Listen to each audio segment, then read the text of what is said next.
Merci, Monsieur Delpech, et merci au Musée de l'Homme pour son invitation, et merci tout particulièrement à la Société des Amis du Musée de l'Homme.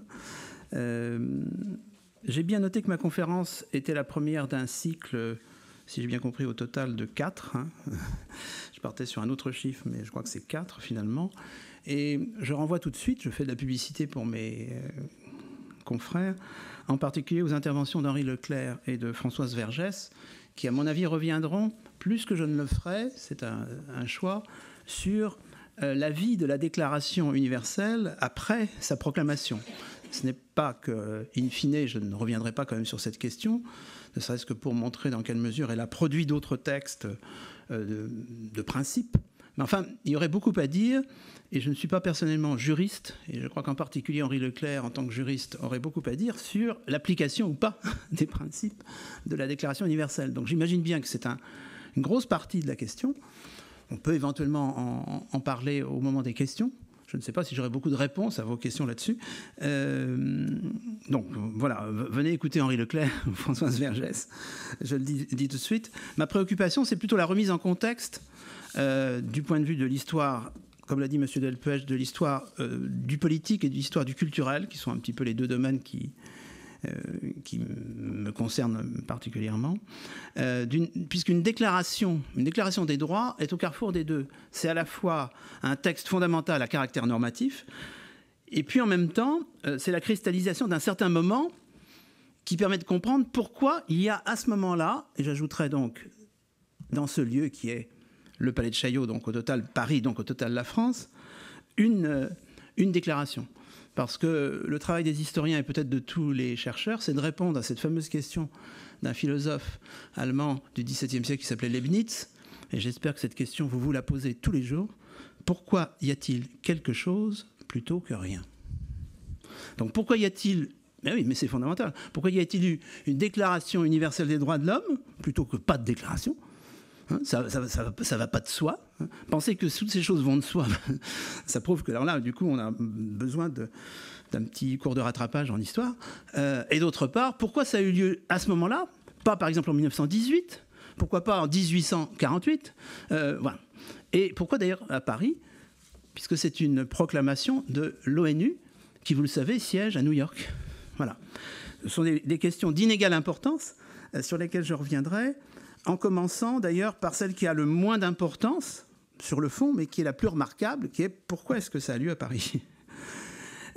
Parce que ce lieu du Palais de Chaillot n'est pas un lieu neutre, c'est pas un lieu sans signification, sans rapport avec le sujet, et en fonction effectivement, comme l'a rappelé M. Delpech, de travaux antérieurs, en particulier un livre sur l'histoire générale du Palais de Chaillot, je me permettrai d'essayer avec un peu de surinterprétation, mais je crois que ce n'est pas nécessaire de souligner à trop gros traits, d'essayer de comprendre avec vous pourquoi il y a une tradition du lieu, Palais de Chaillot, qui permet de ne pas trop être surpris que finalement, même s'il y a une part, vous le verrez, de circonstances très courtes, presque anecdotiques, événementielles, l'année 48, pourquoi c'est ici, à 2 pas du Musée de l'Homme, puisque ça s'est déroulé là où se trouve le théâtre de Chaillot, qu'a été proclamée cette déclaration, et pas que cette déclaration, parce que je reviendrai sur un autre texte qui résonne peut-être autant, voire plus, c'est légèrement excessif, mais enfin, je pense qu'il y a d'une actualité brûlante permanente,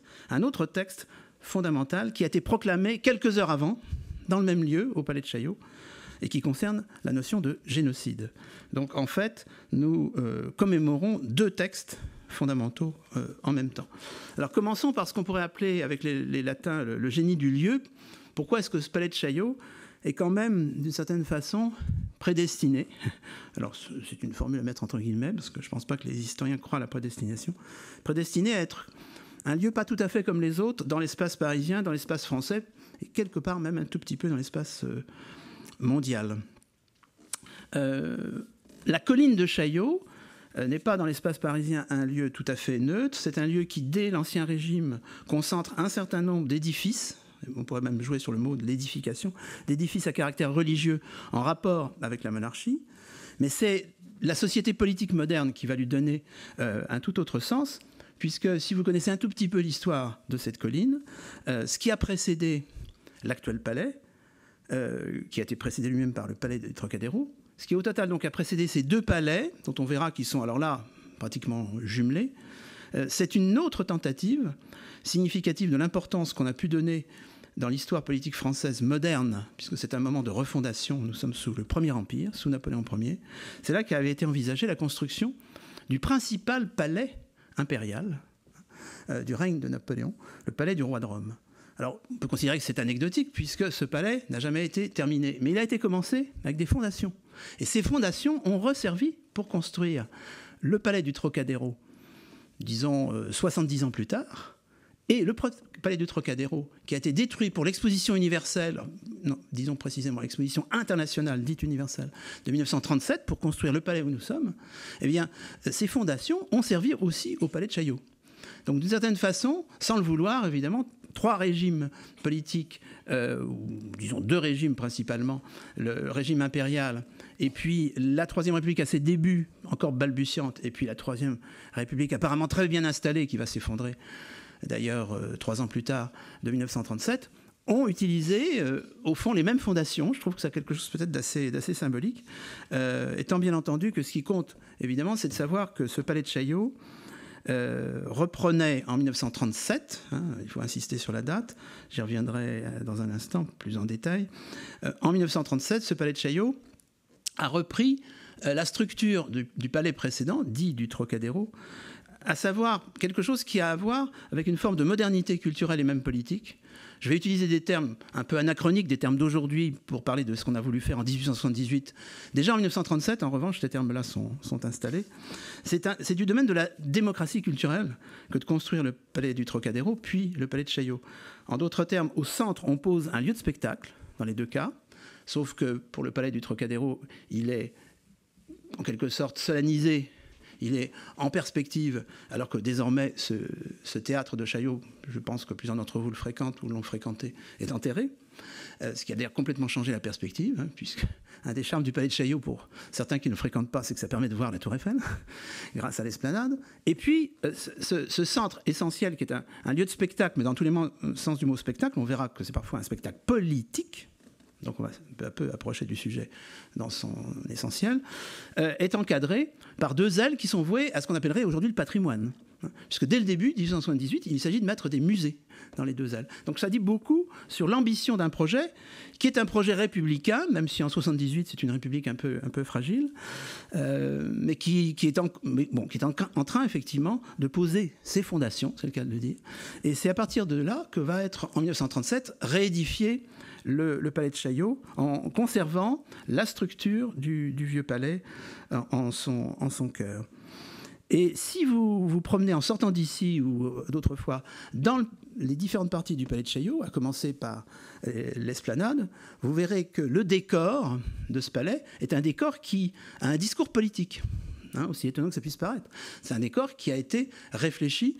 Et dans sa version 1937, je ne reviendrai pas donc maintenant sur la version antérieure, 1878, c'est un décor qui est profondément humaniste et qui, pour simplifier, ça se voit tout à fait clairement quand on est sur l'esplanade avec ces sculptures, mais plus encore quand on entre dans le foyer du Théâtre national de la danse à Chaillot, il dit clairement que la paix va pouvoir être construite, la paix nationale, la paix intérieure, mais aussi la paix internationale, par la culture. Et les fresques, les statues, les toiles marouflées, les bas-reliefs disent ça un peu partout. C'est à la fois donc extrêmement généreux. Vous connaissez sans doute la formule de Georges Perec sur l'histoire. L'histoire, non pas avec un grand H, mais avec sa grande H. C'est-à-dire que tout ça, c'est construit en 1937. Donc 3 ans avant la catastrophe. Mais il en reste effectivement bien des choses, y compris les fameuses inscriptions de Paul Valéry, qui ne sont pas des citations. Et je pense que l'une d'entre elles peut correspondre à l'esprit, bien sûr, du Musée de l'Homme, mais aussi au-delà de la philosophie du Musée de l'Homme. Vous la connaissez peut-être par cœur si vous connaissez les 4 inscriptions de Valéry. Il dépend de celui qui passe, que je sois tombe ou trésor, que je parle ou me taise, ceci ne tient qu'à toi, ami, n'entre pas sans désir. Et effectivement, le Musée de l'Homme, ne serait-ce que par son nom, n'est pas par hasard une création de cette République finissante des années 30. Ce n'est pas tout à fait une création du Front populaire, puisque j'avais eu l'occasion, M. Delpech l'a rappelé, de travailler sur la politique culturelle du Front populaire. C'est une création de la Troisième République, mais animée par, disons, son aile gauche, qui s'épanouit au moment du Front populaire, donc dans les années 35-38, avec en particulier, évidemment, Paul Rivet, qui n'est pas simplement le créateur du Musée de l'Homme, transformation, mais transformation qui a du sens, du Musée d'ethnographie, c'est aussi, ça, c'est moins connu, le premier élu du Front populaire. Parce que Paul Rivet, qui est donc par ailleurs un grand ethnologue, médecin, ethnologue, etc., était l'un des responsables du comité de vigilance des intellectuels antifascistes, qui est la cellule qui a créé vraiment le Front populaire, du possible rapprochement dans un esprit de ce qu'on n'appelait pas à l'époque l'union de la gauche, mais ça y correspond, aux côtés du philosophe Alain et du savant Paul Langevin. Et Rivet représentait la sensibilité socialiste, socialisante, socialiste, mais il n'était pas élu. Et le Front populaire n'était pas encore créé. Et aux élections municipales de 1935, là, ce qu'on appelle le Rassemblement populaire, donc le Front populaire est lancé. Et au second tour des élections municipales, dans le quartier latin, l'ensemble de la gauche se réunit pour emporter un siège au conseil municipal et fait appel, parce qu'à l'époque c'était possible de ne se présenter qu'au second tour, à un candidat d'union, Paul Rivet. Donc Rivet, il faut le savoir, c'est quand même un fort symbole, a été le premier élu de Front populaire un an avant le raz-de-marée Front populaire des élections législatives. Et d'ailleurs, les symboles ne manquent pas à la veille de la Seconde Guerre mondiale, qui nous approche de la philosophie humaniste de la Déclaration universelle. J'espère que vous voyez que je ne m'éloigne pas du sujet. Dans le cadre de l'exposition internationale de 1937, un grand monument de la paix installé, monument qui était conçu comme éphémère, c'était préférable, hein, le monument de la paix avait intérêt à être éphémère, en 1937, place du Trocadéro, pour une organisation dont on a complètement oublié les ambitions pacifistes, qui s'appelait le Rassemblement universel pour la paix. Donc c'est à la fois, comme ce que je disais à l'instant,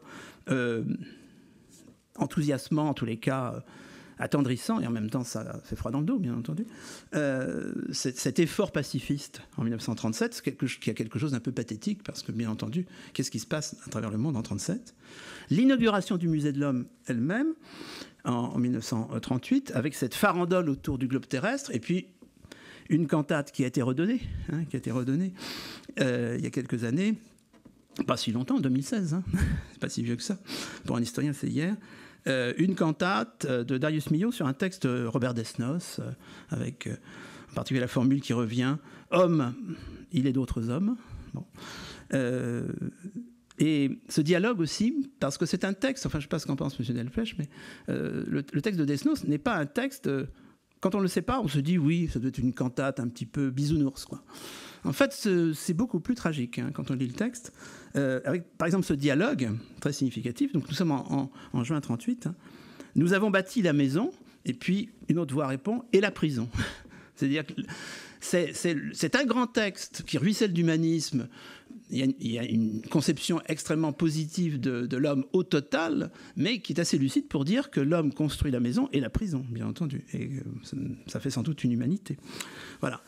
Seulement, si je vous reparle de cette inauguration de 1938, in extremis, du Musée de l'Homme, c'est pour signaler que, bon, outre que ça avait un an de retard, enfin, bon, c'était pas le seul cas. D'ailleurs, toutes les expositions françaises ont eu un an de retard, même sous les régimes de dictature. Donc je précise que ce n'était pas un effet du Front populaire. Eh bien, Darius Milhaud sera victime des lois antisémites et Robert Desnos mourra en déportation.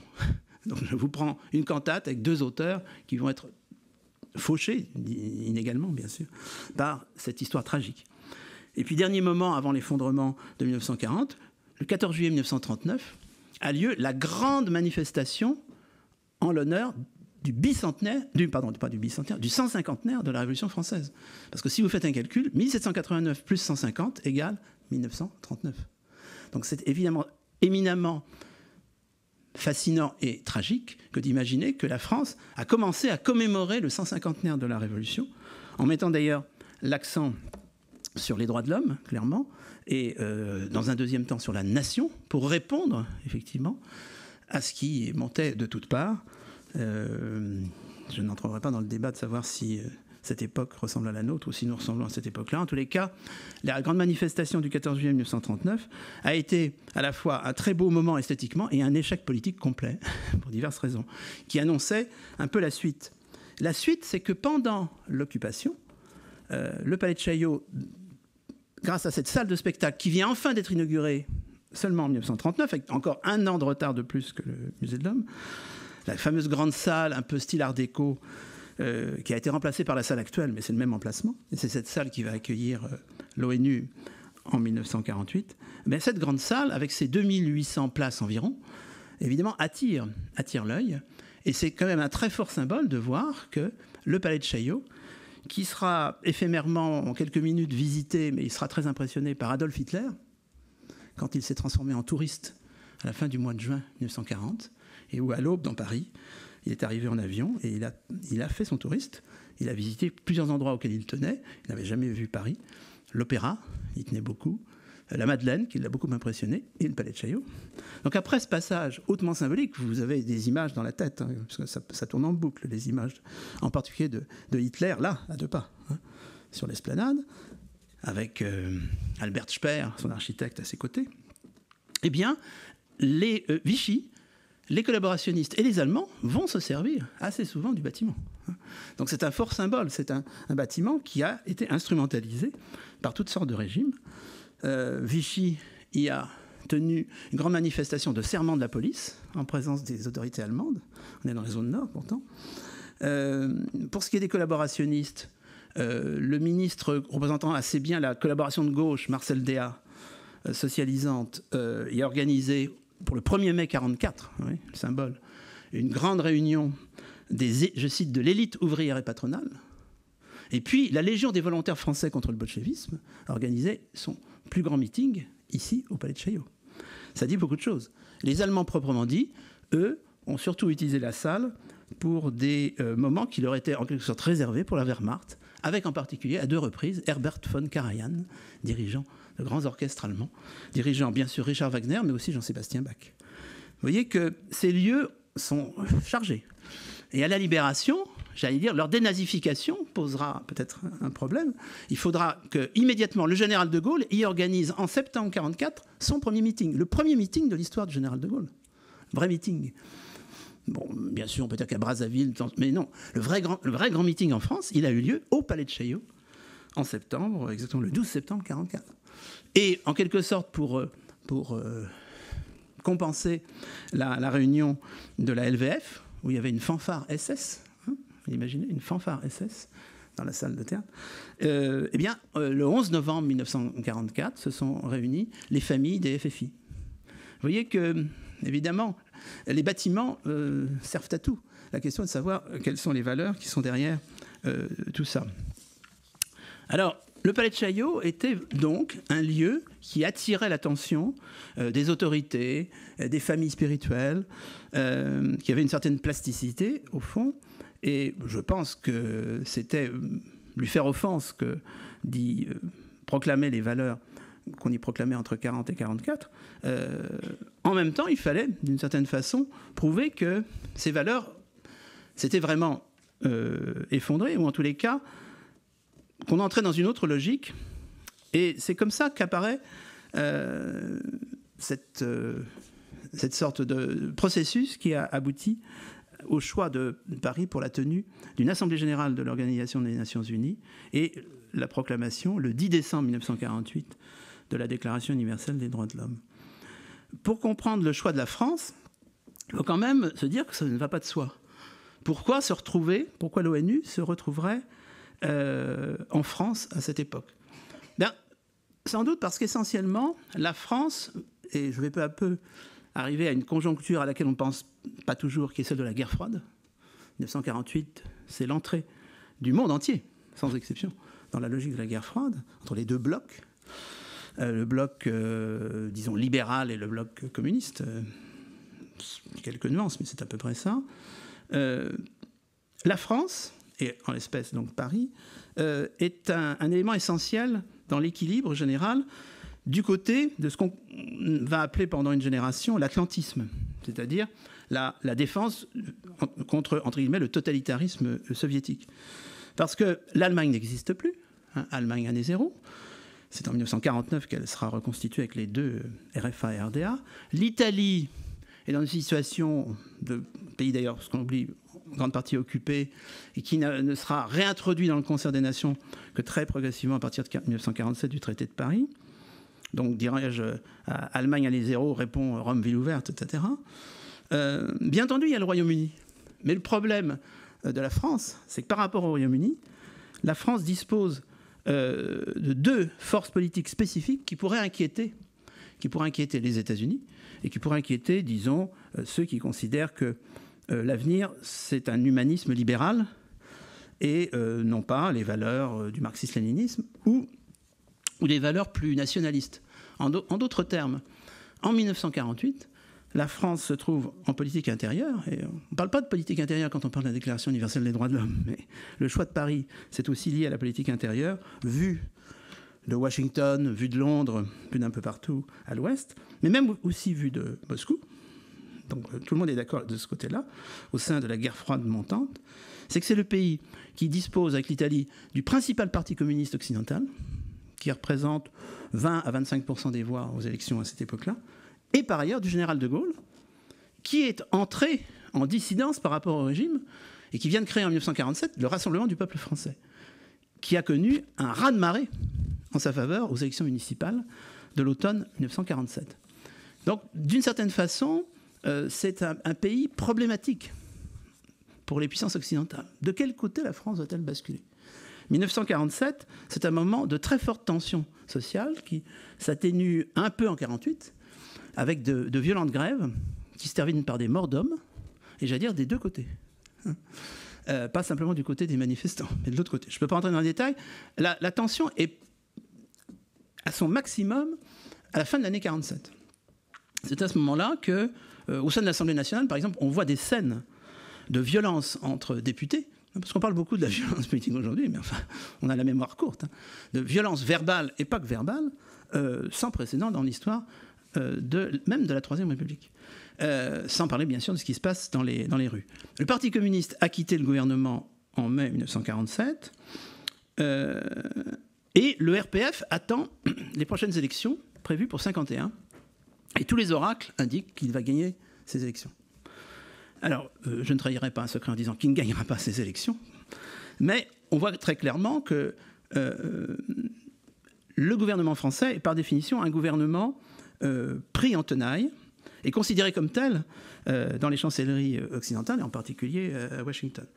Ce qui gouvernera en France au moment de l'accueil de l'ONU en 1948, c'est ce qu'on appelle la troisième force, qui est le regroupement de tous ceux qui ne sont ni communistes ni gaullistes, pour simplifier. Des éléments de la droite classique passés par la résistance, qui vont se renforcer peu à peu, mais qui sont quand même assez marginaux encore, et un centre droit démocrate chrétien, qui est capital pour notre sujet, parce que ces démocrates chrétiens sont représentés par un parti qu'on appelle le Mouvement républicain populaire, le MRP, et que ces principales personnalités ont en général comme responsabilité le ministère des Affaires étrangères et ou, parfois les deux donc, la direction du gouvernement. Et c'est là qu'il faut citer, secondairement Georges Bidault, mais principalement Robert Schuman. Robert Schuman est ministre des Affaires étrangères en 1947 et 1948. Il sera aussi chef du gouvernement à plusieurs reprises. Et par sa vie, Robert Schuman est un citoyen de l'Europe. Et on sait le rôle qu'il va jouer en 1950 dans l'enracinement de la dynamique qui va conduire à l'Union européenne d'aujourd'hui.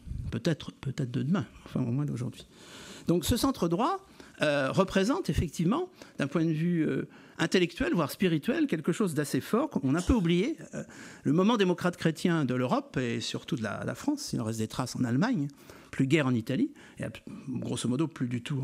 Enfin, si, on voit bien qui est l'héritier aujourd'hui de la démocratie chrétienne, mais ce n'est plus aussi central qu'à l'époque. Et ça a du sens pour notre sujet, évidemment.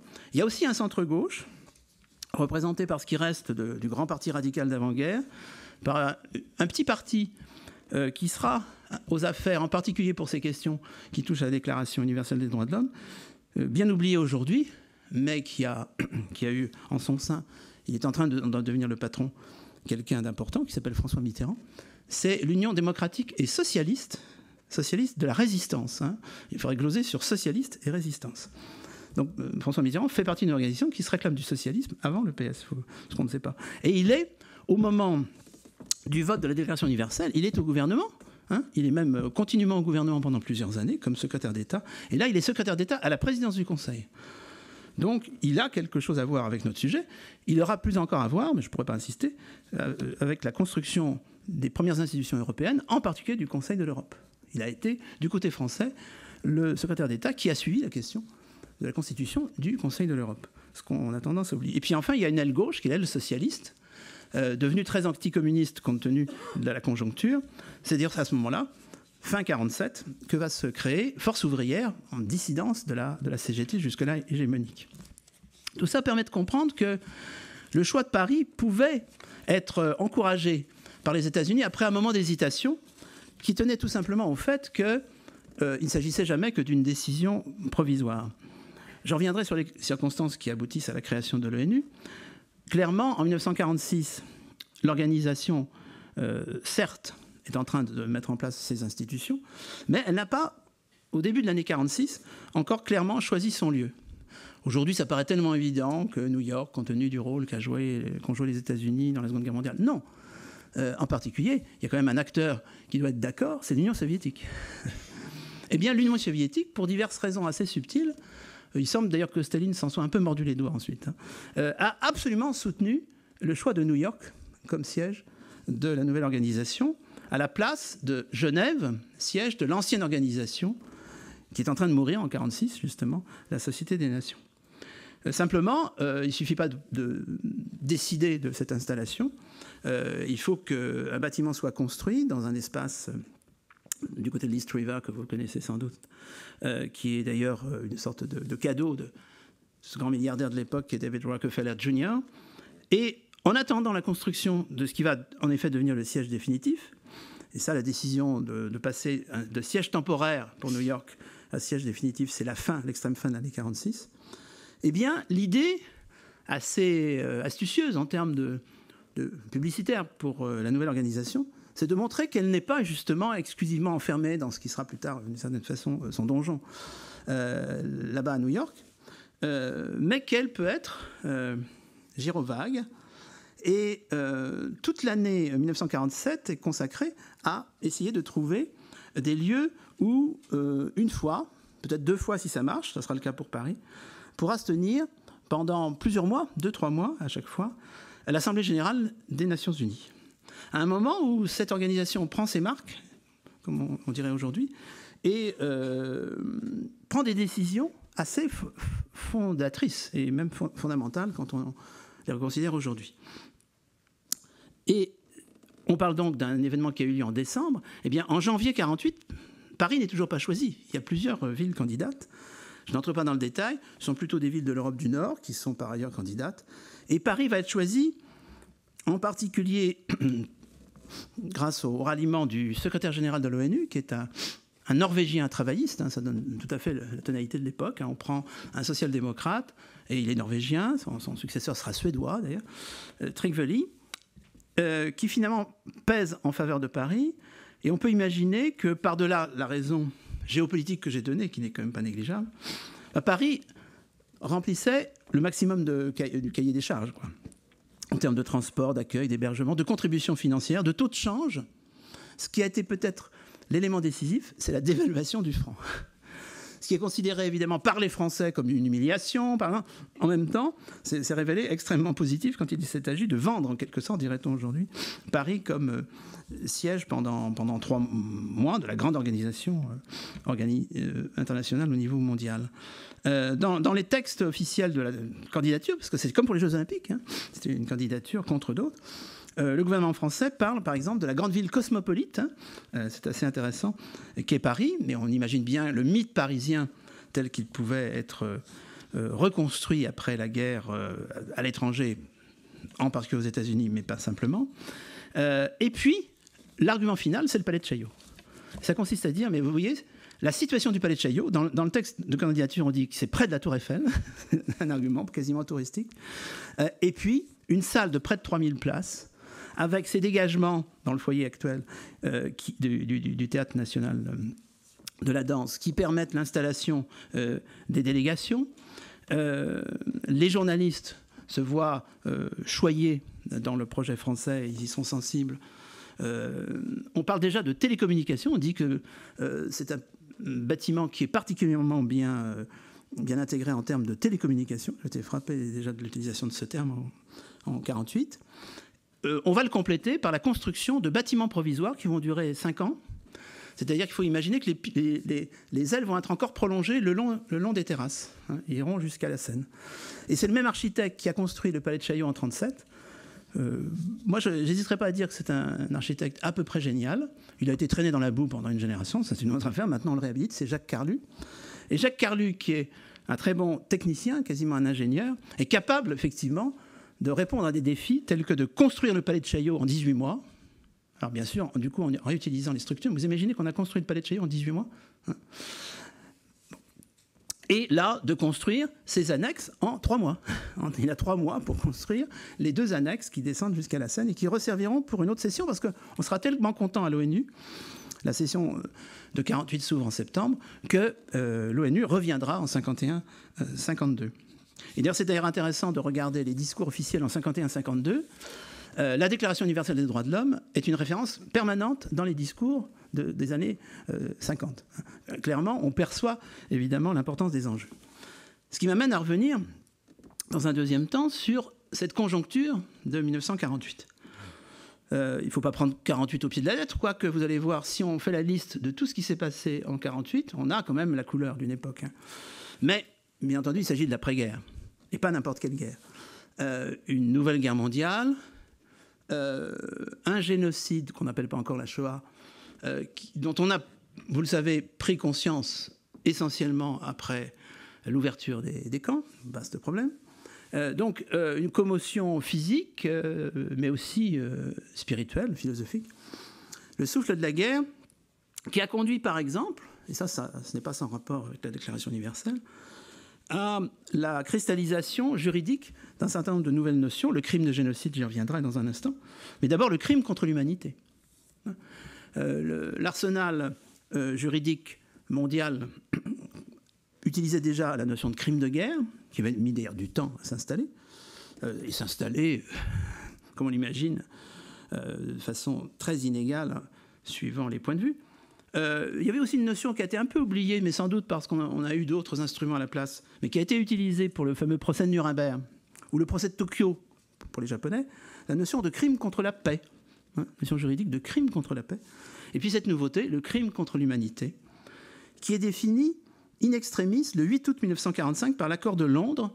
J'en donne rapidement la définition dans l'accord de Londres. Le crime contre l'humanité, c'est, je cite, la violation délibérée et ignominieuse. Bon, ignominieuse, je trouve que c'est un jugement de valeur, mais ça c'est un vaste. Délibérée, c'est autre chose. Délibérée et ignominieuse des droits fondamentaux d'un individu ou d'un groupe d'individus, inspiré, donc la violation, par des motifs politiques, philosophiques, raciaux ou religieux. Bon.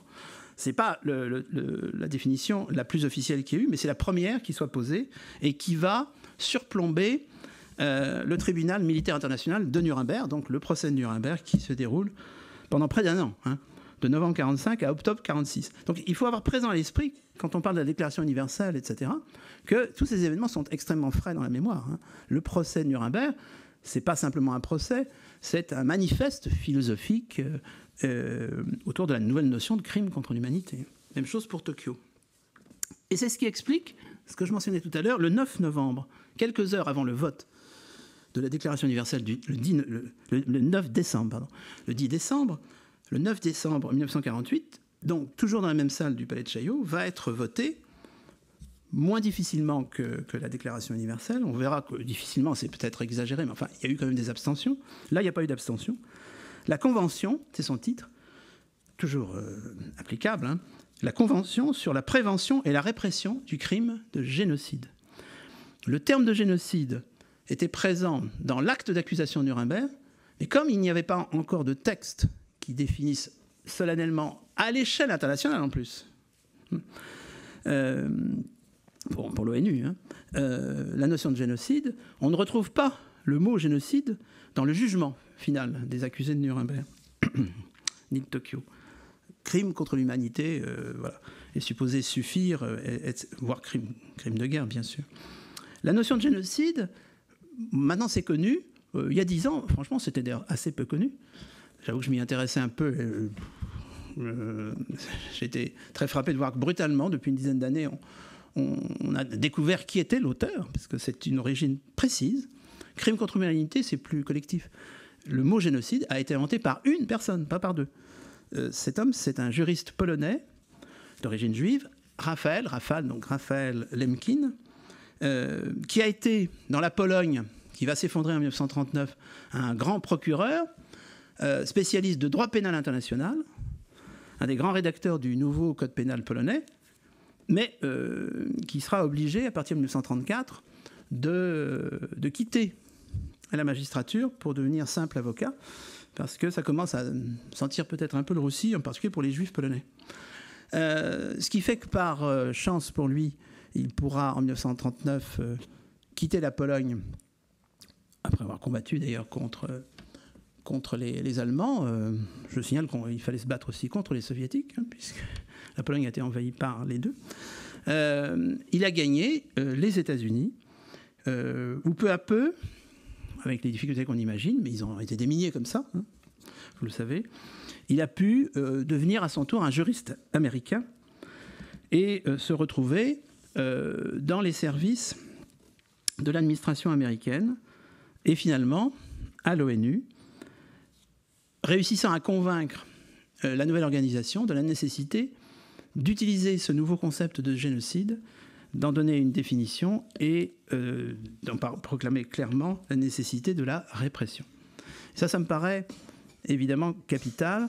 Ça permet de comprendre la logique de cette époque, par ailleurs troublée, par ailleurs violente, par ailleurs contradictoire. J'essaye de voir qu'il y a un fil rouge quand même dans tout ça. Ce fil rouge, c'est aussi ce qui a conduit déjà tout simplement à la création de l'ONU. Chez les Alliés, les sentiments étaient partagés vers 1940. D'abord, la première nécessité, c'était de ne pas tomber, ce qui n'est pas si évident. On peut se poser la question de savoir, au fond, qu'est-ce qui a fait basculer le destin ?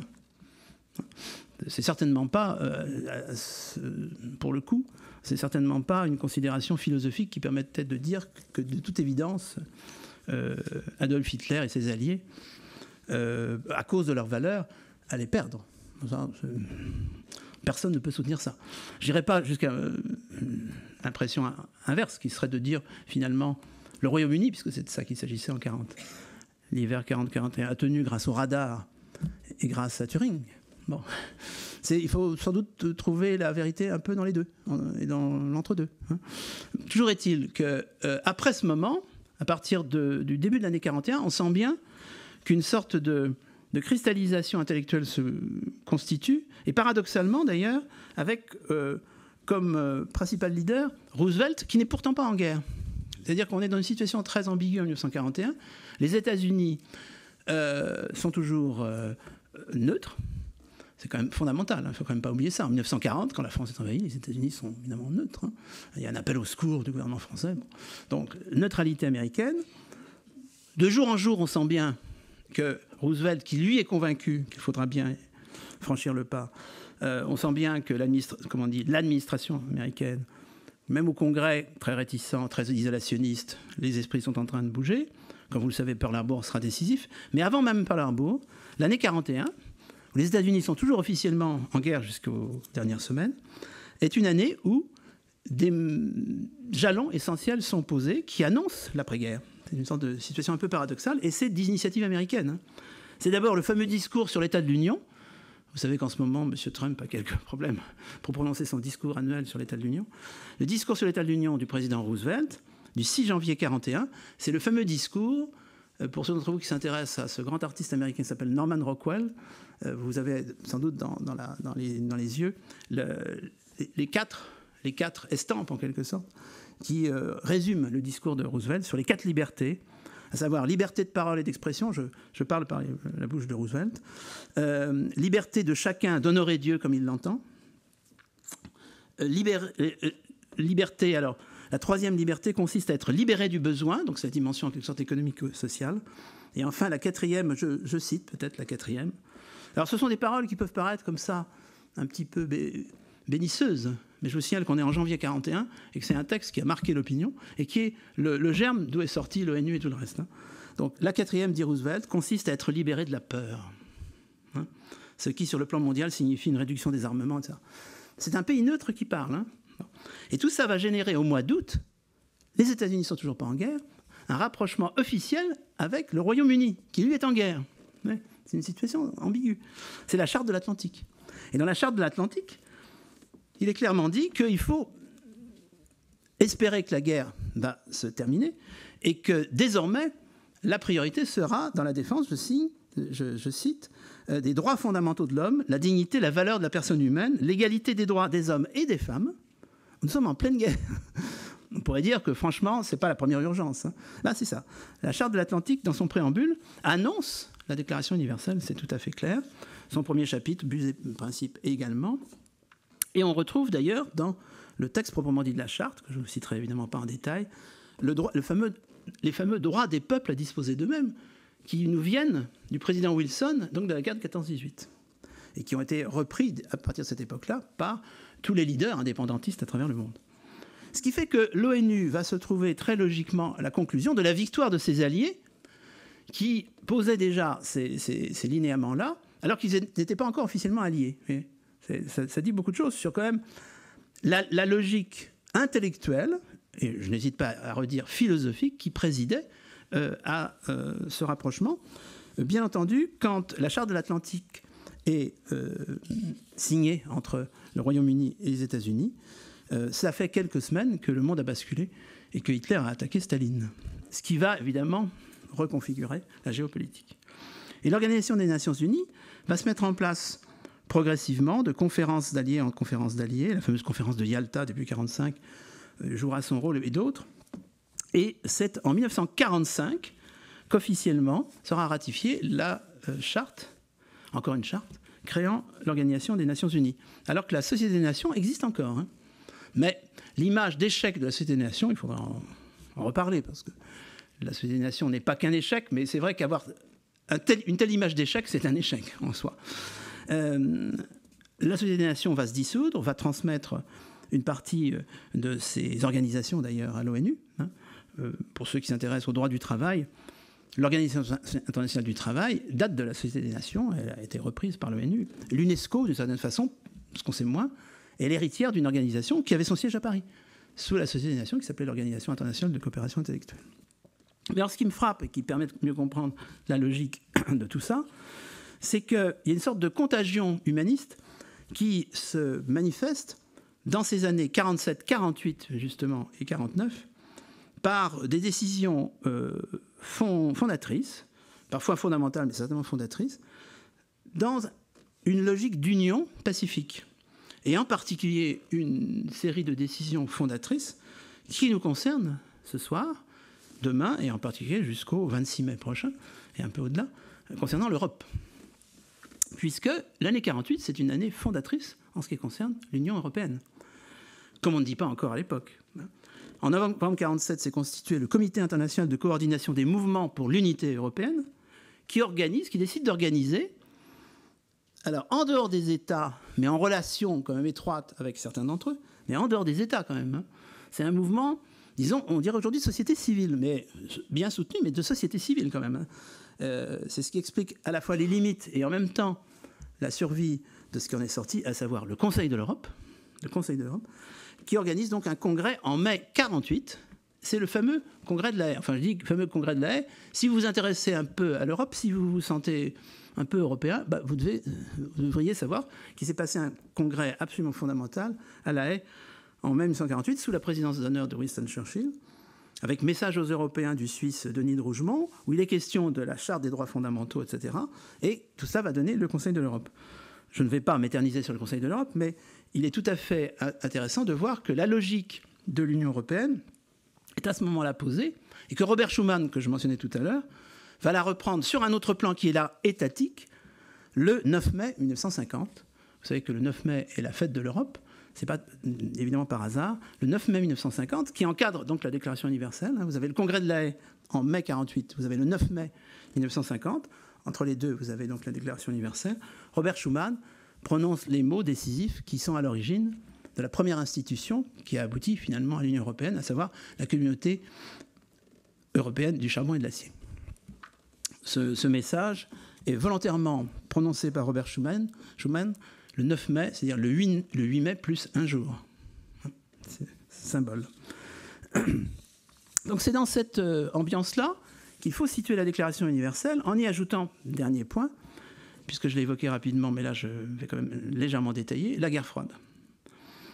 Parce que la guerre froide me permet d'indiquer que rédiger un tel texte, c'est dans l'esprit de ceux qu'on appelle les atlantistes, donc de ceux qui ont une philosophie politique humaniste, libérale. C'est aussi une façon de dire que ce qui se construit à l'Est n'est sans doute pas conforme à toutes ces valeurs. Tout l'art, ce sera évidemment de faire en sorte que l'Union soviétique ne vote pas contre. L'eût-elle fait, ça serait passé quand même, on le verra.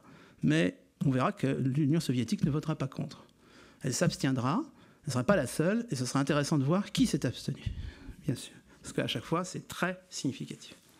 Mais la guerre froide, c'est tout simplement le fait que, on dit souvent la guerre froide a commencé en 1947, ça n'a pas beaucoup de sens, la guerre froide. Certains ont dit la guerre froide a commencé en 1917. Bon, déjà. André Fontaine, il avait publié une histoire de la guerre froide qui allait de 1917. Ça se défend. Mais la reconstitution d'une logique de bloc, cette fois-ci de bloc, après la Seconde Guerre mondiale, elle est progressive, évidemment. 1947 est une date non négligeable, c'est une date française. On peut se justifier sur d'autres terrains que la France. Mais 1948, c'est absolument décisif, puisque le coup de Prague, le fameux coup de Prague, c'est février 1948. Et ce qu'on a complètement oublié, le blocus de Berlin, qui est le moment le plus chaud de la guerre froide en Europe. Jamais on n'a été aussi près de... Bon, on ne dira pas une guerre, mais enfin, ça commence à y ressembler. Les esprits pessimistes qui existent à toutes les époques, si je peux rassurer ceux d'entre vous qui ont le blues depuis quelque temps, pensaient qu'effectivement, on allait très très vite vers la Troisième Guerre mondiale. Et certains esprits encore plus pessimistes ont conclu que ce qui nous avait sauvés de la Troisième Guerre mondiale, c'était l'équilibre de la terreur atomique. Voilà. Mais en tous les cas, plongez-vous donc dans la presse, enfin, vous n'avez peut-être pas envie de faire un bain de boue, dans la presse de 1948, vous verrez que la conviction répandue à droite comme à gauche, quel que soit, c'est que, voilà, bah oui, il va y avoir une Troisième Guerre mondiale, évidemment. Il y a même un film d'André Caillat qui raconte ça. Mais bon. Donc c'est le blocus de Berlin. Et le blocus de Berlin va durer de juin 1948 à mai 1949. Blocus décidé par les soviétiques. Tout ça conduit d'ailleurs au premier traité d'alliance, je dirais, post-Seconde Guerre mondiale, alliance des Occidentaux entre eux, alliance militaire. C'est le traité de Bruxelles qui va créer l'Union de l'Europe occidentale en mars 1948, toujours l'année 1948, et qui va générer ensuite le pacte atlantique, l'OTAN, ça c'est 1949 et la suite. La France joue d'ailleurs, donc ça confirme ce que je disais tout à l'heure sur le choix de la France, un rôle capital qu'on a complètement oublié grâce ou à cause du général de Gaulle, c'est que le siège de l'OTAN est installé en France. Donc la France, c'est un partenaire essentiel. On est tellement habitué à voir la France de cette époque, c'est la France de la 4e République, ce régime instable, etc. Mais c'est aussi un pion essentiel dans la stratégie occidentale, pas simplement d'ailleurs américaine. C'est bien sûr aussi la France de la reconstruction, puisque j'évoquais les gouvernements de l'époque. C'est en 1948 que devient ministre de la reconstruction et de l'urbanisme, MRU. C'est une dimension capitale pour ce qu'on appelle les 30 Glorieuses, quoi. Ce ministre, membre d'ailleurs de l'UDSR, qui s'appelait Eugène Claudius Petit, et qui sera ministre pendant 5 ans, dans 9 gouvernements, mais qui reste...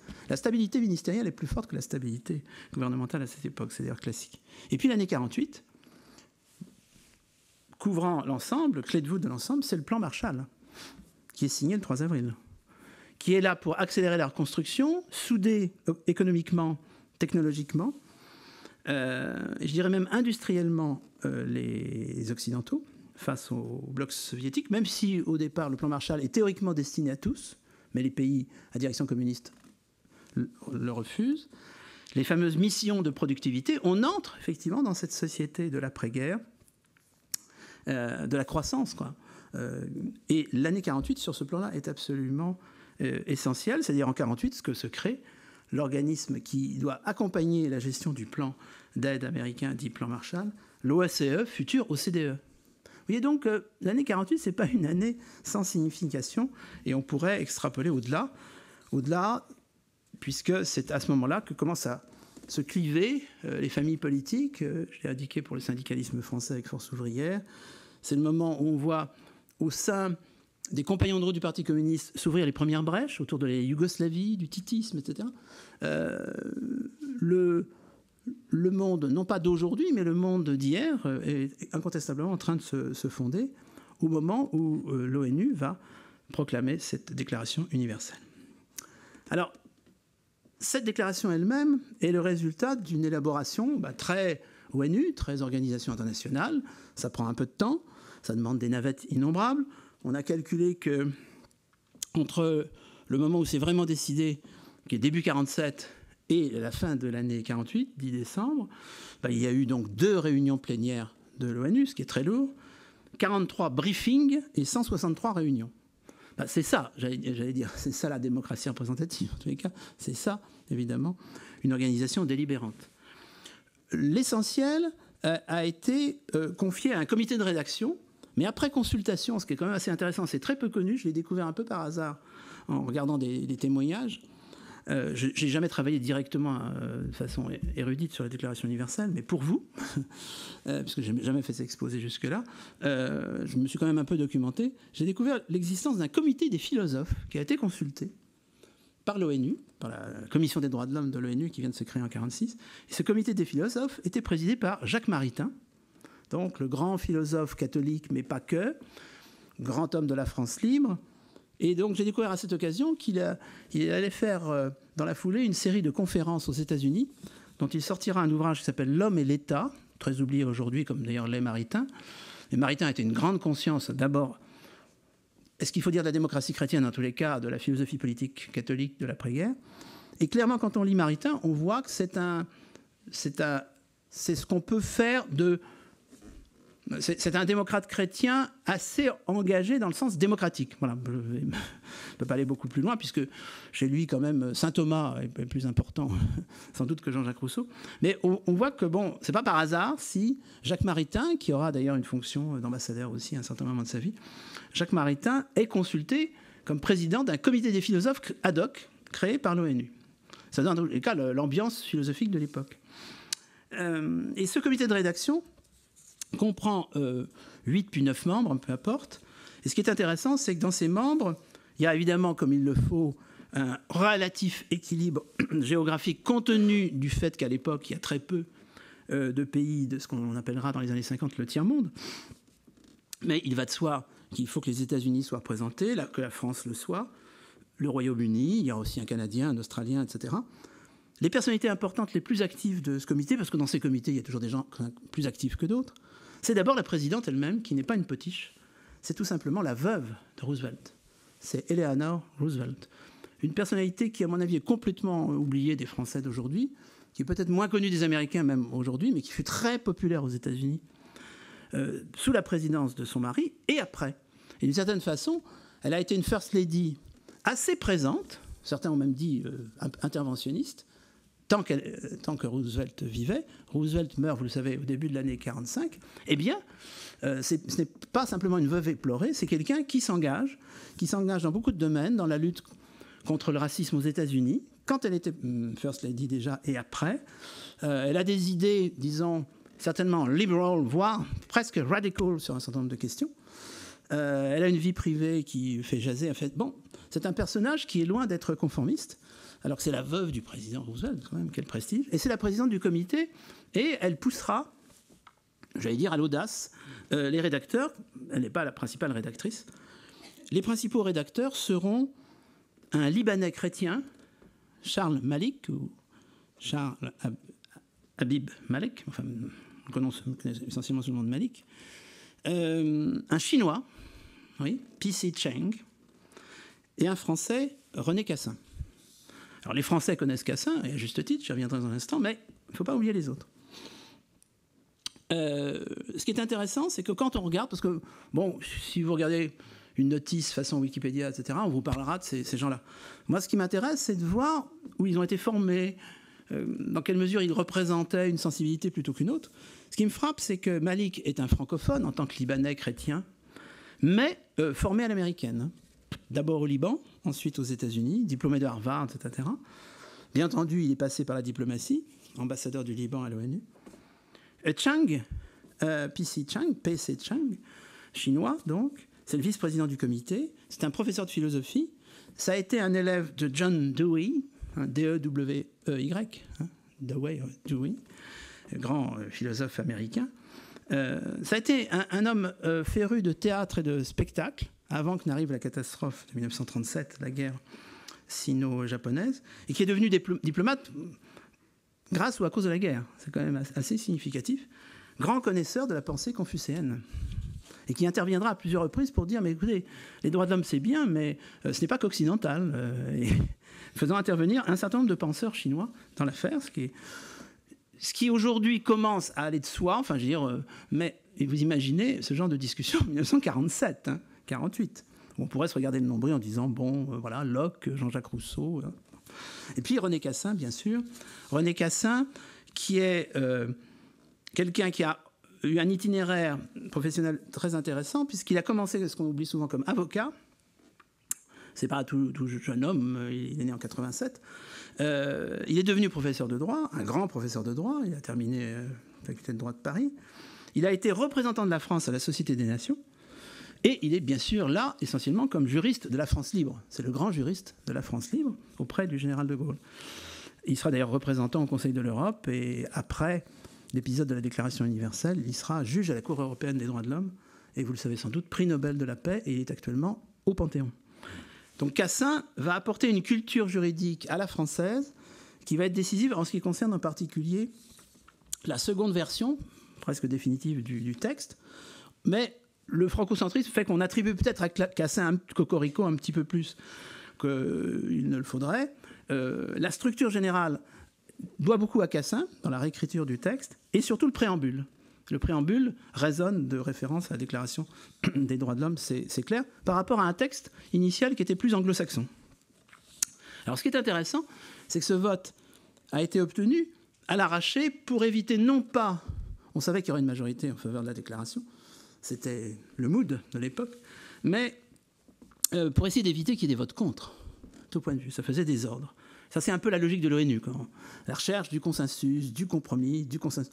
Donc, tout ce qui n'est pas français, comme vous le savez, mais ça, c'est notre affaire. Donc, toute l'habileté de Malik, le Libanais, et du Chinois, ça a été de s'entremettre auprès des hésitants. Et on obtiendra finalement 48 voix. À l'époque, il n'y a que 54 membres en mesure de voter, 56 membres officiellement, enfin bref, je n'entre pas dans le détail. Donc 48 voix pour, 8 abstentions. Ce qui est intéressant, ce sont les abstentions. Il y a 3 groupes. Il y a un groupe représenté par un État, c'est l'Arabie saoudite. Parce que ce qui est dit sur les femmes, et plus encore sur le choix de la religion, qu'on ait le droit de changer de religion. Je vous rappelle qu'un des traits distinctifs, ce soir encore, de certains pays de culture musulmane, c'est que le changement de religion est interdit. Et même dans certaines législations condamnées à mort. Ça s'appelle l'apostasie. Donc évidemment, l'Arabie saoudite s'est abstenue. Mais Malik a réussi à éviter qu'elle ne vote contre. Deuxième pays qui s'abstient, l'Afrique du Sud. Vous allez me dire, c'est évident. Non, c'était pas si évident. Ça fait simplement quelques semaines que les partisans de l'apartheid viennent de gagner les élections. Le Parti national vient juste de gagner les élections et de mettre en place son programme. Il ne peut pas accepter toutes les considérations sur l'égalité absolue, en particulier le fait que la notion de race ne peut pas servir de critère.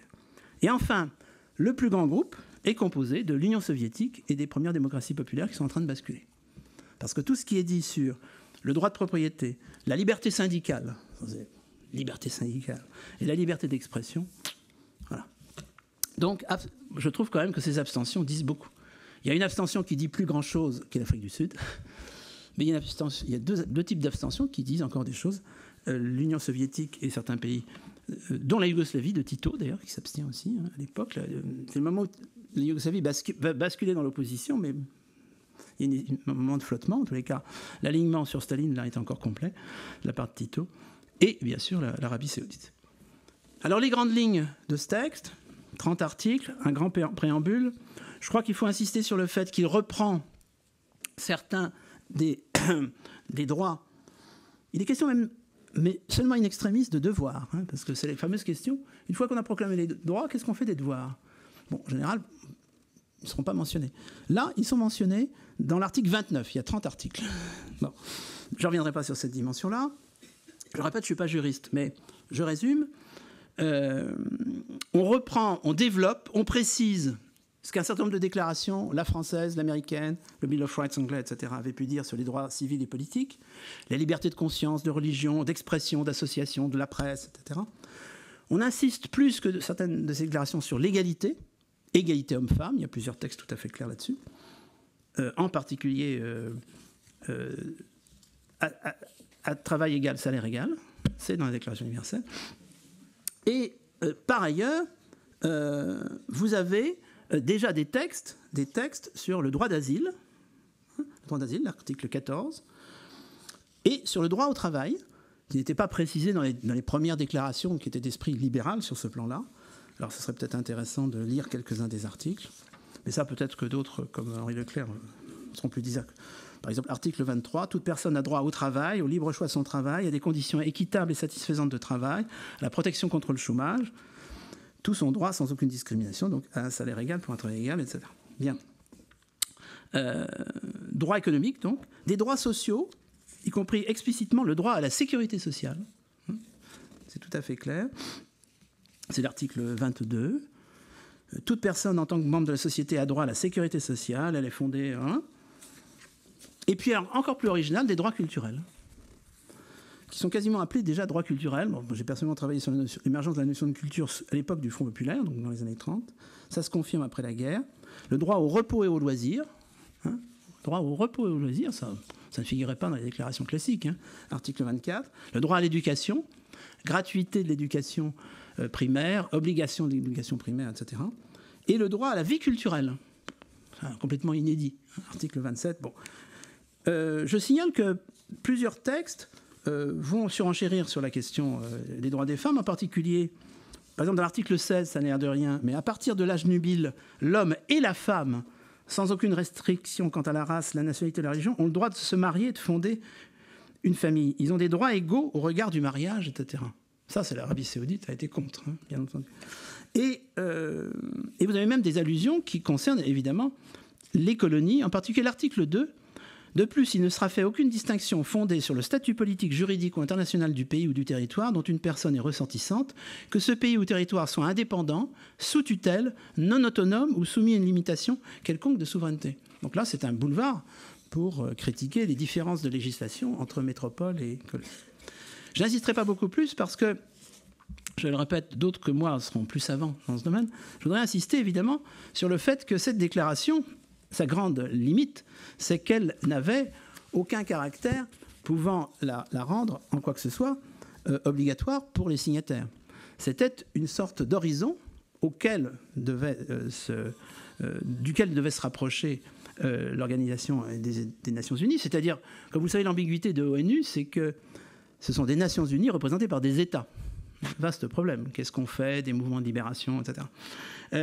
L'autre limite, c'est qu'incontestablement, il fallait accompagner cette déclaration d'un certain nombre de textes en précisant certains éléments.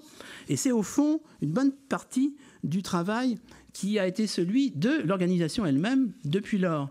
Mais on voit bien à quel point la conjoncture de la guerre froide en particulier, de la décolonisation ensuite, a fait que ces textes ont mis du temps à advenir. Et c'est la Convention sur le génocide qui, au fond, a annoncé un petit peu comment, à l'avenir, allait pouvoir se développer la mise en musique de certains de ces articles, en multipliant les textes, en particulier sur les discriminations. Et ce qui est très frappant, c'est que c'est le texte du 9 décembre qui a généré la généalogie de textes peut-être la plus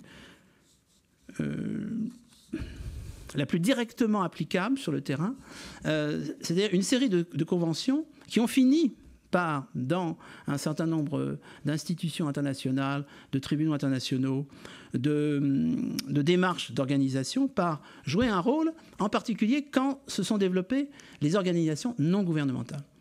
Au fond, ces différents textes normatifs, en particulier toutes les conventions sur les discriminations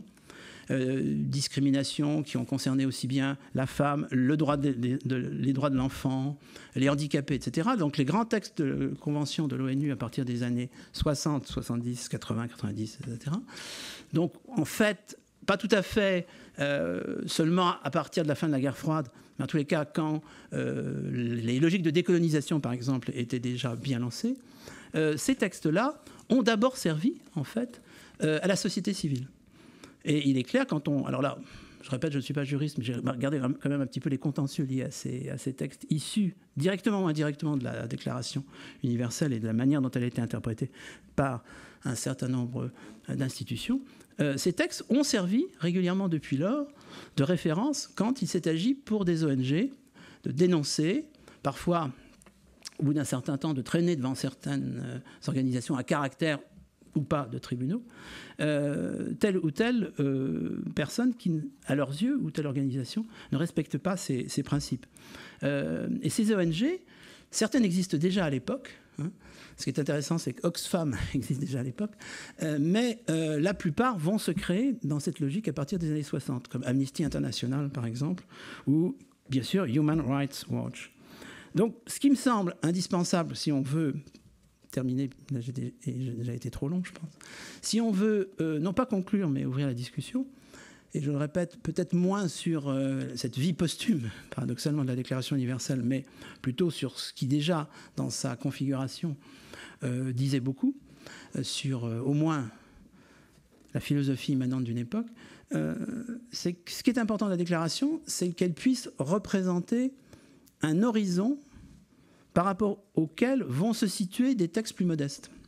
C'est comme ça, en fait, que ça s'est développé, alors que dans l'esprit de certains, Cassin par exemple, de certains de ces, ou Eleanor Roosevelt, c'est clair, de certains de ces initiateurs, la Déclaration universelle allait très vite inspirer les législations déjà de tous les pays qui avaient voté en sa faveur. Ça ne s'est pas vérifié, évidemment, compte tenu de l'ambition. Je ne vous lirai pas. On pourrait terminer, ça prendrait, je ne sais pas, ça prendrait 25 minutes. Je pourrais vous lire la totalité de la déclaration. D'ailleurs, s'il n'y a pas de questions, je pourrais occuper mon temps à ça. Vous vous rendriez compte que, évidemment, aucun pays au monde ne satisfait la totalité des critères là exposés, étant bien entendu qu'il s'agit après de doser l'interprétation qu'on peut donner de chaque mot.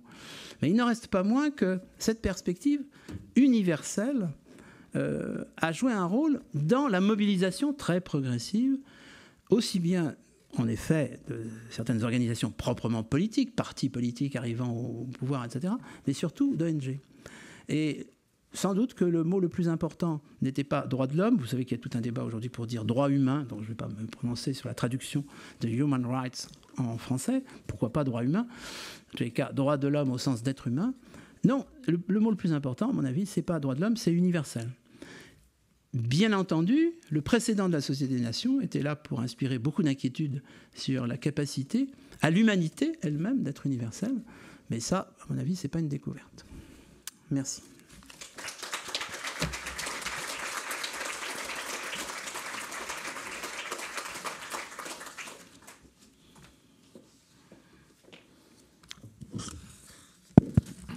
Merci beaucoup pour cette grande fresque historique qui nous a remis dans les années 1948. Qu'est-ce qui s'est passé après avec les pays qui ont rejoint l'ONU? Ils ont signé cette déclaration? Oui, pour la plupart. Pour la plupart. Pour la plupart. Parce que l'ONU était beaucoup moins nombreuse ah bah oui, en 1948. Oui. C'est une cinquantaine. Aujourd'hui, il y a 193 États, parce qu'évidemment, la notion de Nations Unies me paraît d'ailleurs très intéressante. Aujourd'hui, on parle tellement de la question nationale. L'ONU, ce n'est pas l'organisation des États unis, c'est l'organisation des Nations unies. Donc ça, je crois qu'il faut prendre ça au sérieux. Dans la pratique, à l'ONU, comme vous le savez, sont d'abord représentés des États qui se présentent tous, sauf peut-être un d'ailleurs, comme des États-nations. Mais l'ONU accueille, dans des positions très ambiguës d'observateurs, etc., aussi certains mouvements de libération. le Sahara occidental, etc. Bon. Donc, mais des mouvements qui veulent, ou Kurdistan, aboutir à la création d'un État. Donc en fait, l'ONU est une organisation réunissant des États, mais qui sont en effet des États-nations. Alors l'exception pour moi, c'est l'Arabie saoudite. Parce que réfléchissez un petit peu, d'ailleurs, regardez le drapeau d'Arabie saoudite. Le nom d'Arabie saoudite indique bien qu'on est dans une logique d'ancien régime, puisque c'est une logique dynastique qui définit l'Arabie saoudite. C'est la famille de Ibn Saoud. Donc, à mon avis, quand on regarde les textes fondateurs de l'Arabie saoudite, on est dans une logique pré-nationale. Mais ce serait le seul pays au monde. La Corée du Nord, non, les autres. L'Iran, par exemple, est dans une logique complètement moderne. Lisez d'ailleurs le préambule de la constitution iranienne, mais c'est 1789. L'Arabie saoudite, c'est une autre planète. Bon, petite remarque au passage. Une autre question. Vous parlez bien dans le micro car la conférence est captée. Et donc on veut aussi capter votre question. Ma question, c'est par rapport à la réaction des populations des pays qui ont signé la déclaration, parce qu'en matière de droit, on voit que ça passe surtout aussi par l'opinion publique. Et quand on voit la suite du XXe siècle avec, par exemple, Rosa Parks, c'est 55, alors que la déclaration, c'est en 48, où l'histoire des communautés gays en Angleterre ou encore aux États-Unis, on voit que pour les populations des pays signataires, c'était pas évident l'égalité des droits et autres. Donc, au moment de la signature, elles ont réagi. Enfin, il y a eu quoi comme réaction dans les pays à l'époque, je répète que je n'ai pas fait d'études universitaires personnelles là-dessus. Ce que j'ai pu lire montre bien qu'il y a une sorte de satisfaction dans les pays occidentaux déjà, parce que vous aurez bien compris, les pays de l'Est ne vont certainement pas se féliciter puisqu'ils se sont abstenus. Bon. Donc, d'ailleurs, au moment du bilan au palais de Chaillot, début 49, le représentant soviétique remercie la France en disant que c'était vraiment très bien organisé. Bon. Mais les résultats politiques, ça... bon. Donc, le seul délégué qui manifeste d'ailleurs des réticences, c'est lui. Donc déjà, le bloc, on va dire, soviétique... Alors je précise qu'à l'époque, quand je parle de la Chine, c'est bien sûr la Chine non soviétique, c'est pas la Chine de Mao, c'est encore le Kuomintang. Mao n'a pas encore gagné. Monsieur Chiang représente le Kuomintang, le parti qui gouverne une partie du temps à Taïwan actuellement. Donc, j'aurais peut-être dû le préciser tout à l'heure, c'est pas la Chine populaire. Donc dans les pays de l'Est, blackout. Dans les pays occidentaux, c'est une satisfaction au niveau, j'allais dire, des élites, c'est-à-dire que les élites ont voté, elles se satisfont. Après, il faudrait faire une analyse fine des différents mouvements, par exemple le mouvement des droits civiques. Il me semble, de ce que je connais par exemple des discours du pasteur Martin Luther King, etc., il n'y a pas beaucoup de références explicites à la Déclaration universelle. Il y a des références plus souvent d'ailleurs aux valeurs nationales. Parce que vous pouvez prendre déjà dans les textes fondamentaux des États-Unis un certain nombre de choses qui permettent d'argumenter. Donc, une fois de plus, en réalité, l'universel est une perspective d'une certaine élite, se projetant dans un avenir qui peut être un peu lointain, alors je ne sais pas ce que sont les peuples, très sincèrement. Franchement, je ne sais pas ce que sont les peuples. Je sais que c'est un fondement juridique. Bon, pour la souveraineté populaire. Mais en revanche, dans les opinions publiques et surtout dans les opinions militantes, je crois que très souvent, on est dans la culture nationale. Oui. Et ça se vérifie d'ailleurs encore aujourd'hui dans beaucoup de domaines. Donc les références sont vite nationales. Mais effectivement, à l'époque, ça a été considéré plutôt comme un ciment de ce qu'on appelait souvent le monde libre. Le monde libre par rapport au monde totalitaire. Donc voilà, nous sommes le pays de la liberté. La preuve, nous avons voté la Déclaration universelle. Et moi, j'ajoute que c'est à peu près tout ce qu'on pouvait imaginer à l'époque. C'est un horizon auquel, dans un premier temps, on ne pouvait se référer que de façon extrêmement limitative. Et c'est grâce aux déclinaisons européennes, américaines, même africaines, plus tard, c'est grâce aux différentes conventions qu'on est entré dans le vif du sujet, parce que ces textes-là se référaient à la Déclaration universelle. Toujours. Et du coup, ça permettait, dans un deuxième temps, de commencer à imaginer, après ratification par un minimum de pays, etc., enfin, c'est une procédure que je dirais pas lourde, mais lente. On pouvait imaginer qu'il y ait parfois passage devant des instances de justice internationale.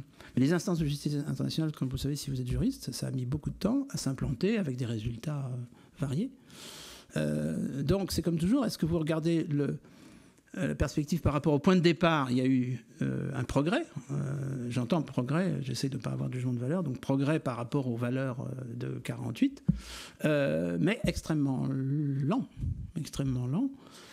Et bien entendu, le texte lui-même ne pouvait pas avoir force de loi.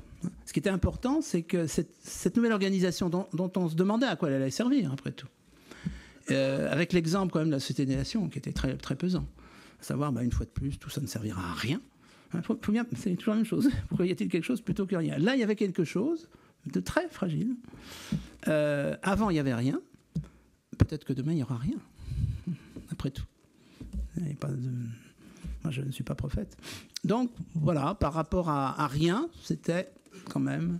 Vous savez, c'est le petit brin de paille qui brille au fond de l'étable. C'est un petit brin de paille. Paul Rivet a-t-il eu un rôle en 1948? Bonne question. Parce que j'ai eu accès à des courriers où il n'était pas du tout content que ça se fasse près de son musée qui venait de... Voilà, c'est la différence entre l'universel et le local. Il a eu des dédommagements, il a demandé des dédommagements qu'il a obtenus. Oui, je rajoute parce que le musée a été fermé. Il a réouvert, sauf erreur, en février 1949. Oui. Et pendant plusieurs mois, étaient installés dans le musée des services divers et variés. Et le muséum, effectivement, réclamait des indemnités pour les pertes de recettes. Oui. Alors le théâtre, lui, était déjà fermé. Il n'avait pas vraiment réouvert. Il s'appelait déjà le Théâtre National Populaire. Il est devenu le TNP sous Villars, mais c'était déjà le Théâtre National Populaire depuis 1919, depuis Firmin Gémier. Mais il n'avait pratiquement pas de ligne budgétaire, donc il était en sommeil, donc c'était parfait.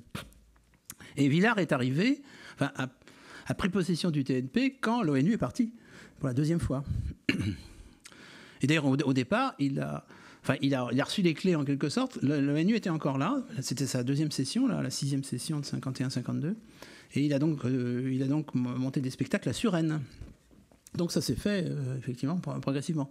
Non, j'aurais dû rouvrir peut-être effectivement les quelques biographies de Paul Rivet qui existent, que vous connaissez mieux que moi. Je ne pense pas qu'il ait eu l'occasion de gloser directement. Ce serait peut-être intéressant de regarder s'il aurait publié des articles là-dessus. On sait que Paul Rivet sera plutôt interpellé par les guerres coloniales, comme c'est. En particulier la guerre d'Algérie. Ça, c'est une autre affaire. Ça concerne aussi Germaine Tillon. Autre question. Oui, merci. Tout ça est tout à fait passionnant. Je voulais vous en remercier, je crois, au nom de tous. Et je voulais vous poser une question à propos de l'après-guerre 14-18. Vous évoquez la FDN qui a été organisée un peu plus tard. Est-ce qu'il y a eu un courant de réflexion sur des valeurs universelles, la proclamation de valeurs universelles dans le sillage de Wilson, et est-ce que, compte tenu de la colonisation ambiante et d'un certain nombre de conceptions plus ou moins racistes de pays qui n'étaient pas encore atteints par la peste brune, est-ce que tout ça n'a pas pu émerger? Et il ne pouvait émerger qu'après la Seconde Guerre mondiale. Oui, la petite thèse que j'ai peut-être trop mal défendue, et que quand même il fallait ce surcroît de traumatisme, enfin utilisons des termes psychologiques, de la Seconde Guerre mondiale, pour que là, on obtienne quand même l'Union européenne. Je pense que vous voyez passer quelques débats sur l'Union européenne. De temps à autre, il y a quand même une voix qui dit, mais l'Union européenne, enfin, sous d'autres noms, vous avez vu, Conseil de l'Europe, CK, CEE, puis Union européenne, c'est une dynamique qui est née de la Seconde Guerre mondiale. C'est-à-dire que là, le boulet était passé tellement près que... D'ailleurs, le rapprochement franco-allemand est quand même quelque chose d'important dans cette dynamique européenne. Il faut sans doute avoir frôlé à ce point la catastrophe. Enfin, oui, frôlé dans la mesure où la catastrophe finale, ça aurait été, par exemple, la victoire d'Hitler, ou même, pourquoi pas, la disparition de l'humanité, ce qui n'est jamais complètement exclu, comme vous le savez, pour les temps futurs. Mais bon, on va dire que la catastrophe était passée très près. Et l'Union européenne s'explique sans doute par ça. L'ONU, qui n'a pas tout à fait le même fonctionnement que la SDN aussi, la Déclaration universelle de même. Le texte sur le génocide, évidemment. Alors, pour ce qui est de 14-18, d'abord, il faut se rappeler qu'au moment où éclate la guerre de 1914, il y a un mouvement de justice et de paix internationale qui est déjà lancé, qui prêche dans le désert. Mais enfin, il y a déjà un prix Nobel de la paix, par exemple, qui est attribué chaque année, et entre autres à des Français, Frédéric Passy, des gens comme ça, donc qui sont des intellectuels, qui travaillent au rapprochement entre les peuples. Bon. Je ne peux pas entrer dans le détail, mais il y a des frémissements. Après 14-18, sous l'égide de formules telles que « plus jamais ça »,« la der des der », etc., il y a déjà l'idée que vraiment on est passé très près de la catastrophe, l'idée qu'il y a un suicide de l'Europe, etc. Et ça contribue bien sûr aux réflexions du président Wilson et à la création de la Société des Nations, où les Français jouent un rôle important, Léon Bourgeois, grosso modo des sensibilités humanistes de gauche modérée. Voilà. Ce qu'on va retrouver entre droite modérée, démocrate chrétienne, et puis gauche modérée, social-démocrate, à la fondation de l'ONU. C'est à peu près les mêmes familles. Et moi, ce qui m'avait toujours frappé, c'est qu'il a fallu attendre peut-être les 15 dernières années pour que les historiens s'intéressent à ce milieu-là. C'est-à-dire qu'en général, on s'intéresse bien on aime bien les extrêmes. Donc l'extrême droite, l'extrême gauche, alors ça. Et puis ces gens-là qui se battaient pour la Société des Nations, dans les années 20, ils étaient nombreux. Il y avait des groupements d'amitié entre les peuples, de soutien à la Société des Nations. J'en avais étudié un de ces personnages d'assez près, parce qu'il est devenu le dernier directeur général des Beaux-Arts de la République, avant la chute de 1940, c'est Georges Huysmans, qui a été le grand directeur des Beaux-Arts de Jean Zay. Donc les grandes réformes de Jean Zay, c'est entre autres Huysmans. Huysmans, qui était archiviste paléographe, etc., dans les années 20, c'était un militant de la Société des Nations. Et ils étaient des milliers comme ça. Et puis, évidemment, à partir de la crise de 29, tout se met à se gripper. Ces organisations, ces associations d'amitié, etc., déclinent. Mais au fond, c'est la société qu'il faut interroger. Parce que quand on dit la Société des Nations, c'était un échec. Oui, mais voilà, c'est la société qui veut l'échec. La société des années 30 choisit le nationalisme. Elle choisit les régimes autoritaires. C'est pas comme ça quelques individus. Hein. Donc ces gens-là se sont retrouvés très minoritaires. Et ce qui est tout à fait remarquable, c'est qu'il y a eu quand même, par exemple, pour prendre le cas de l'Europe, je pense que je ne suis pas loin du sujet, puisque d'ailleurs la Convention européenne des droits de l'homme, ça a été un des premiers grands textes issus de la Déclaration universelle des droits de l'homme. Elle est rentrée en vigueur quand même en 1953. Prenez le cas de l'Europe. Il y avait en pleine Seconde Guerre mondiale encore des groupes d'européistes qui se réunissaient en Suisse en particulier pour dire tout ça va quand même finir un jour et j'espérons plutôt bien. Et il faut tout de suite construire l'Europe. Il faut vraiment avoir l'idéalisme bien chevillé au corps pour dire ça. Rougemont, que j'ai cité tout à l'heure, en faisait partie. Et moi, ce qui me frappe, c'est la rapidité avec laquelle on passe à Conseil de l'Europe, mouvement européen, etc., alors qu'on sort des camps de concentration, etc., hein.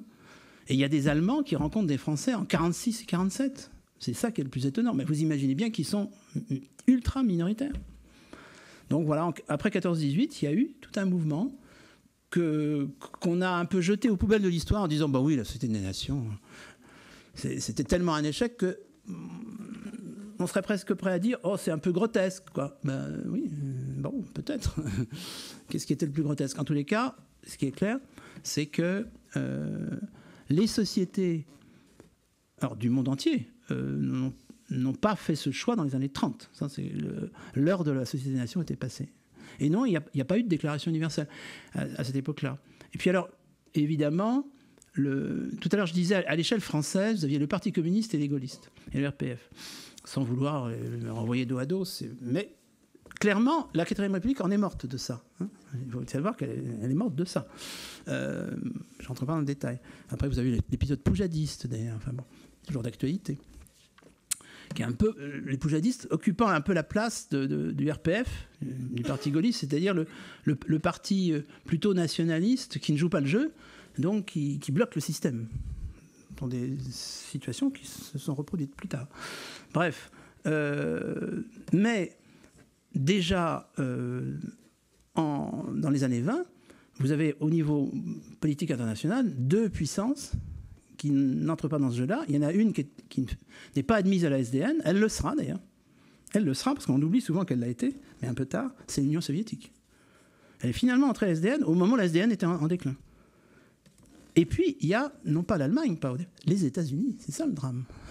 C'est que le président Wilson est désavoué par son Congrès, qui est isolationniste, qui est protectionniste. Donc je ne vais pas faire de référence lourde à ce qui se passe ce soir dans le monde. Voilà. Donc, et quand on dit le Congrès, je suis désolé, à ce moment-là, on peut parler du peuple. C'est le peuple américain. D'ailleurs, Roosevelt, comme vous le savez, j'ai évoqué, pour ce qui est de la Charte de l'Atlantique, le Roosevelt, qui peut être un personnage ambigu sur certains plans, mais est clairement beaucoup plus favorable, évidemment, à une intervention en Europe que la majorité de son Congrès, démocrates et républicains réunis, et donc l'opinion publique américaine qui n'a pas envie de remettre le doigt. Déjà en 2014, elle ne veut pas, comme vous le savez, elle attend 3 ans, pour quantité de raisons, y compris parce que c'est un pays d'immigrants. Donc quand par exemple la déclaration de guerre va avoir lieu en 1917, il y aura eu un moment de flottement, il va y avoir des pogroms anti-allemands. Par exemple, à Chicago, il y a des magasins qui sautent en l'air, etc. Parce que, bon, donc c'est un vrai problème pour un pays d'immigrants. Pourquoi aller mettre le doigt dans l'engrenage? Et rebelote, évidemment, en 1939. Donc, il y a des moments où tous les acteurs s'échinent à aller dans le mur. C'est une situation historique assez fréquente, vous pouvez te croire. Bon, pas particulier à d'autres époques. La question suivante.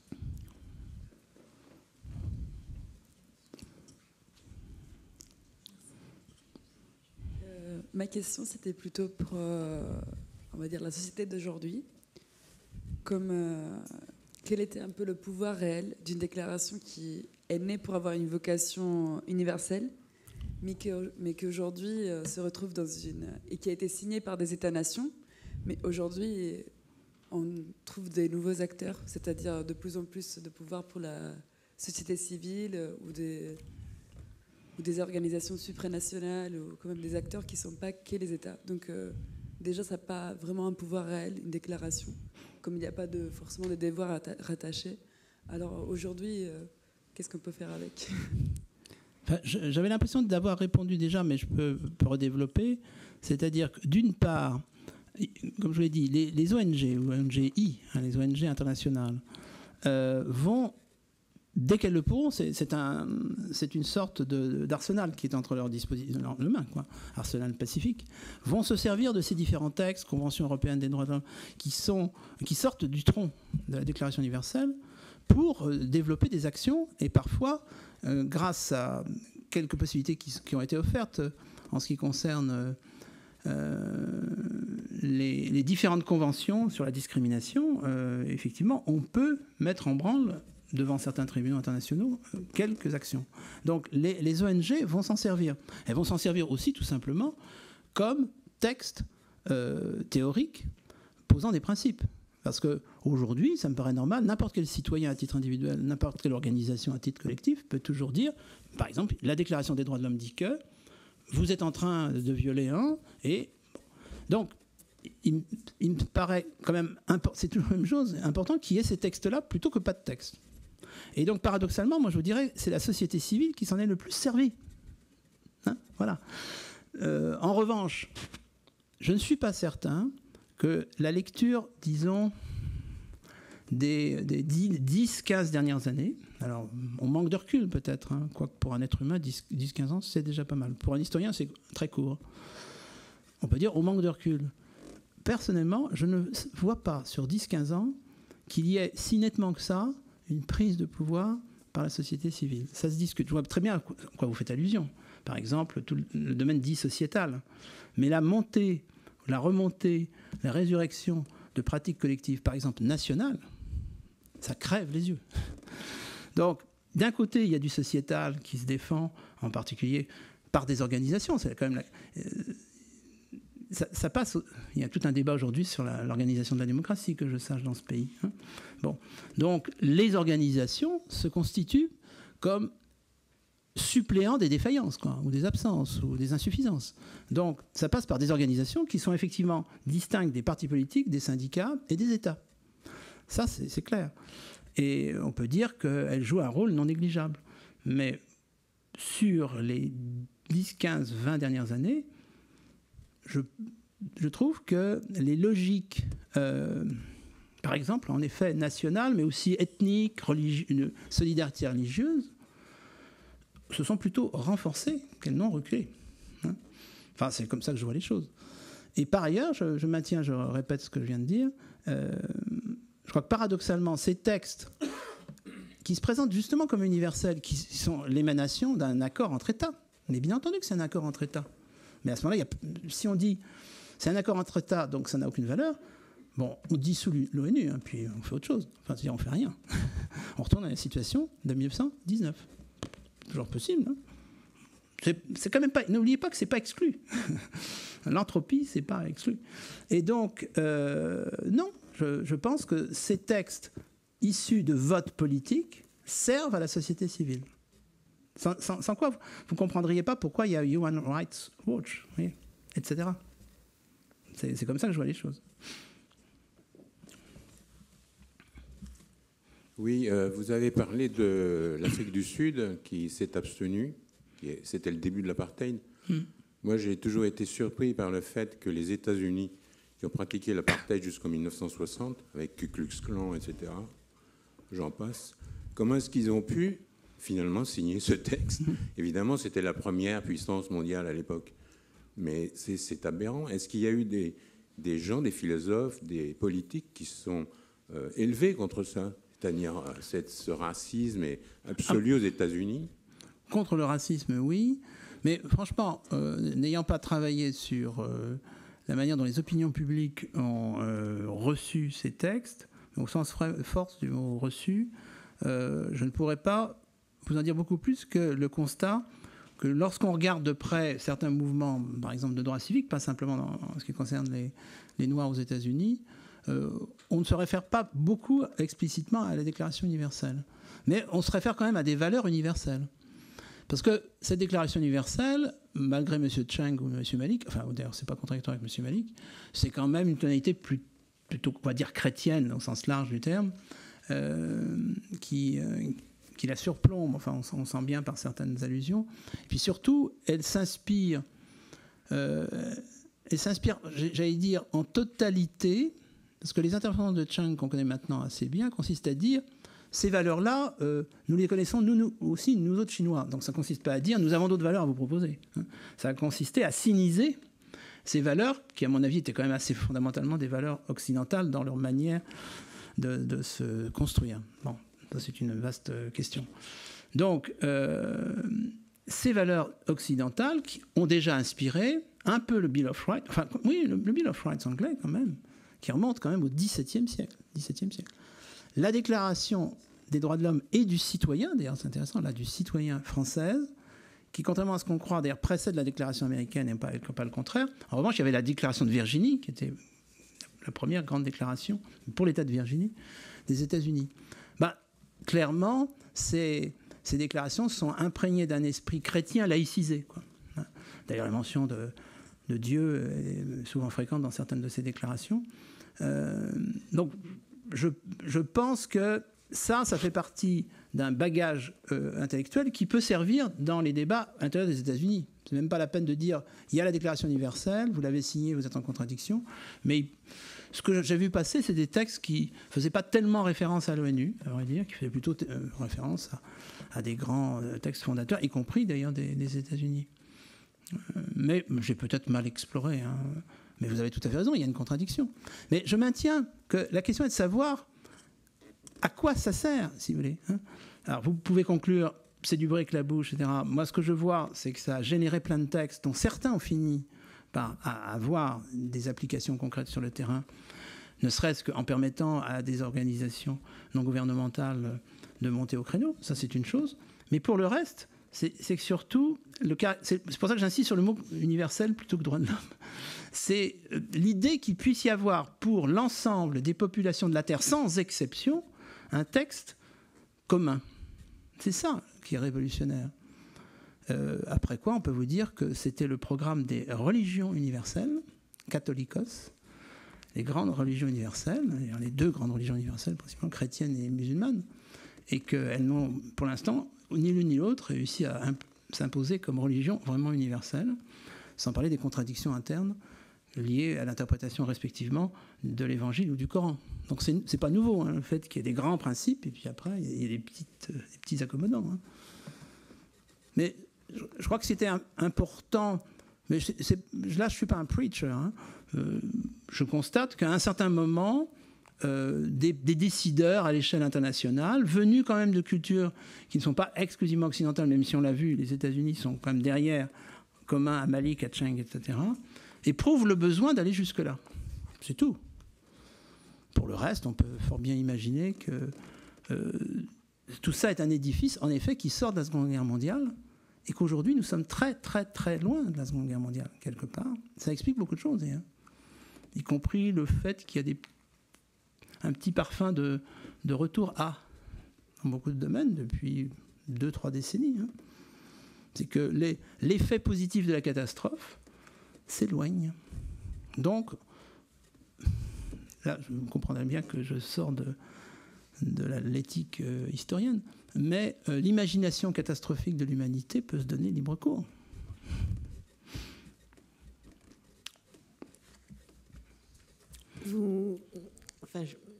J'ai trouvé cet exposé passionnant, je voudrais dire. D'abord, là, en vous écoutant, je me demandais, parce que vous insistez sur la dimension chrétienne, mais cette déclaration, on a l'impression aussi qu'elle acte la fin, pas la fin, puisque là, on est justement dans la mise en cause, mais tout ce qui avait été tellement le combat social, politique de la gauche républicaine ou socialiste du 19e siècle, en particulier sur le droit au travail, qui était complètement tabou et qui était considéré, justement, avant la guerre, les forces de droite se caractérisaient par le refus absolu d'un quelconque droit au travail, droit au chômage. Il y avait un vieux...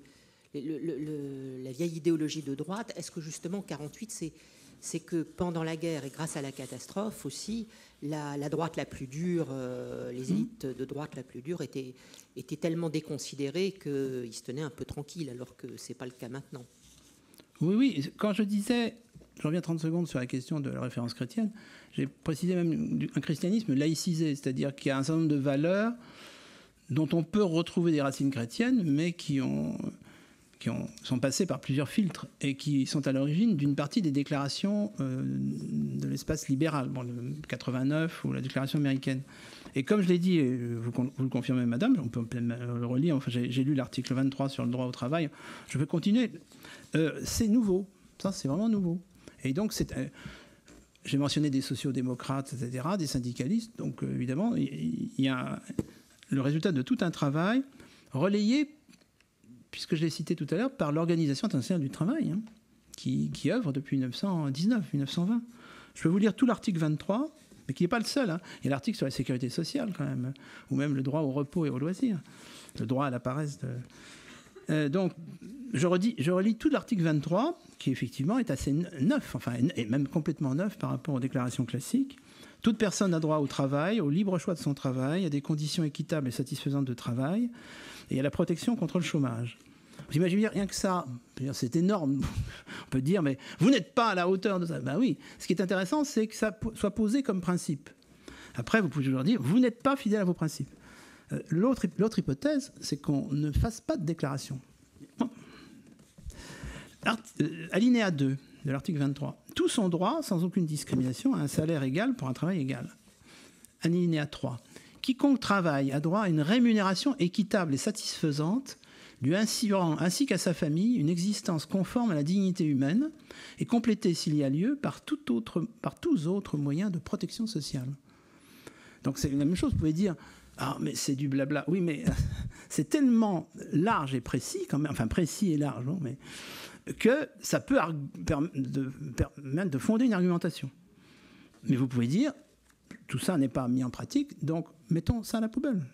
Et alinéa 4, toute personne a le droit de fonder avec d'autres des syndicats et de s'affilier à des syndicats pour la défense de ses intérêts.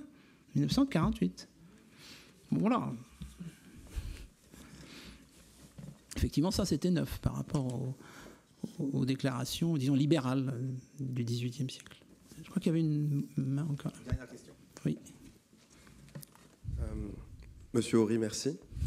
Vous l'avez dit vous-même, on vit aujourd'hui dans une société amnésique. Et vous venez de finir quelque chose en disant, voilà, ça pourrait servir comme argumentaire. Quelle est, à votre avis, la raison pour laquelle nos hommes politiques, nos représentants, finalement, ne citent pas suffisamment la Déclaration universelle des droits de l'homme dans leur discours? Alors, je pense qu'il la cite généralement. Bon, je n'ai pas pu développer ce point parce que je pense qu'Henri Leclerc et d'autres pourraient le développer. En France, par exemple, il y a eu une exhumation de la Déclaration universelle qui a commencé officiellement en 1988. Dans le livre que M. Delpech montrait, il y a une très belle photo de François Mitterrand avec Nelson Mandela. Donc, et vous sortez immédiatement là, du Musée de l'Homme, partout, vous aurez des dalles qui rappellent en cascade un certain nombre de textes liés à cette déclaration. Et puis, si vous allez au théâtre de Chaillot, vous avez des plaques partout sur le texte sur le génocide aussi. Donc, est-ce qu'il faut parler de mythification? En tous les cas, il y a l'idée que maintenant, c'est un texte dont on est fier, qu'on cite, mais bien, on le cite généralement. Après, c'est presque, j'allais dire à chacun, je dirais presque à un militant, de dire « Ah, mais article 23, article 24 hein, », vous comprenez bien, parce que les gens qui célèbrent la déclaration n'ont pas forcément une très précise connaissance de tous ces articles. Bon. Le droit au repos et au loisir, notamment à une limitation raisonnable de la durée du travail. Alors après, on peut passer 3 siècles à dire qu'est-ce que c'est qu'une limitation raisonnable. Donc, amnésie, oui et non. Je pense qu'il y a quand même des hégémonies intellectuelles, qu'il y a une... Mon hypothèse, c'est qu'il y a une... Alors oui, on va vers le café du commerce, donc on va s'arrêter là, ce sera la dernière question, donc la dernière réponse, très générale. Je pense que les 30 glorieuses, entre guillemets, correspondent à peu près à une période que je qualifierais de progressiste, sur beaucoup de plans. On est passé à une période que je qualifierais de libérale, et aujourd'hui, on est dans une troisième période que moi, je qualifie de populiste. Voilà. Et par exemple, le vote du Brexit montre clairement, en 2016, qu'on est entré dans... Donc, il y a des hégémonies comme ça, et les dirigeants politiques se réfèrent à des textes fondateurs ou à des valeurs en fonction aussi de cette ambiance générale. La Déclaration universelle, il me semble qu'il y a des degrés de contradiction, je dirais de contradiction pour ne pas dire d'hypocrisie ou d'absurdité, qu'on peut toujours dépasser. Enfin, il me semble que je vois certains leaders politiques à travers le monde, c'est pas du tout seulement la France ou l'Europe, hein, le monde, qui ne devraient vraiment pas se référer à la Déclaration universelle. Je vois pas comment M. Modi, qui est quand même à la tête du plus grand parti du monde, le plus grand parti politique du monde, c'est le BJP, parti du peuple indien. Hein, c'est le plus grand parti du monde, environ 100 millions d'adhérents. Donc ça pèse. Je ne crois pas que M. Modi, je ne crois pas que M. Erdogan ou M. Orban, etc., aient vraiment envie de se référer à la Déclaration universelle. Mais cela dit, ils peuvent toujours prendre un article qui les arrange, hein, parce que c'est tellement large, et ça veut tellement brasser tout. Mais dans l'ensemble, je crois que c'est une déclaration qui, à l'heure actuelle, est plutôt mise en avant par ceux qui sont sur la défensive. Voilà. Par rapport à la tendance générale. Un grand merci pour cette très belle conférence. On était